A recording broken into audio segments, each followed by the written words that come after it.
Hi అందరికీ welcome back to our channel. నేను మీ వాసవి. మీరు ఎలా ఉన్నారు? నేనైతే చాలా బాగున్నాను.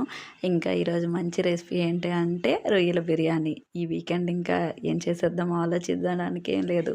ఈ వీడియోతో మీ వీకెండ్ కంప్లీట్ అయిపోయినట్టే.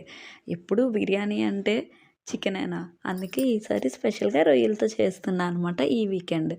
అయితే ఈ ప్రాసెస్ని నాతో పాటు మీరు కూడా చూసేయండి. ప్రాసెస్ ఏం డిఫరెంట్గా ఉండదు, రొటీన్ అండ్ సింపుల్‌గానే ఉంటుంది. తప్పకుండా ట్రై చేయొచ్చు. దానికోసమైతే రొయ్యల్ని క్లీన్ చేసి పెట్టుకున్నాను పక్కన.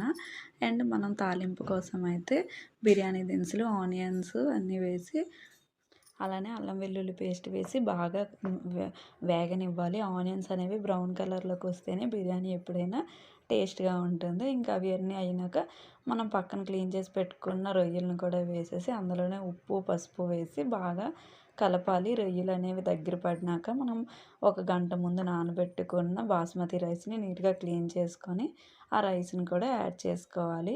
రైస్ని యాడ్ చేసేటప్పుడు జాగ్రత్తగా చేసుకోండి, ఎందుకంటే బాస్మతి రైస్ త్వరగా విరిగిపోతాయి. రైస్ కానీ విరిగిపోతే మనకి ఆ టేస్ట్ బాగోదు కదా, చూడడానికి బాగోదు.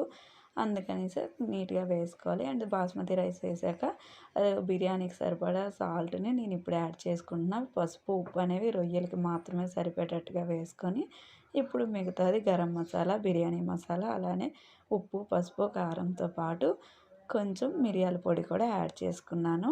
మిరియాల పొడి చాలా బాగుంటుంది బిర్యానీల్లో, వాటిల్లో. నాన్ వెజ్లో అయితే ఇంకా మంచిది. అండ్ అలానే కాకుండా మిరియాల పొడి కూడా హెల్త్కి కూడా మంచిది కాబట్టి అప్పుడప్పుడు వంటల్లో యూస్ చేస్తూ ఉండండి.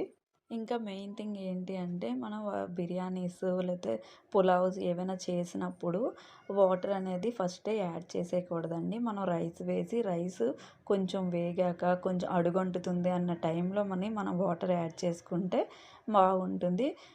మనం బాస్మతి రైస్ కాబట్టి ఒక గ్లాస్కి గ్లాసున్నర చొప్పున వాటర్ యాడ్ చేసుకొని బాగా ఉడికించుకున్నాక దించే ముందు నిమ్మకాయ చేసుకొని మూత పెట్టుకుంటే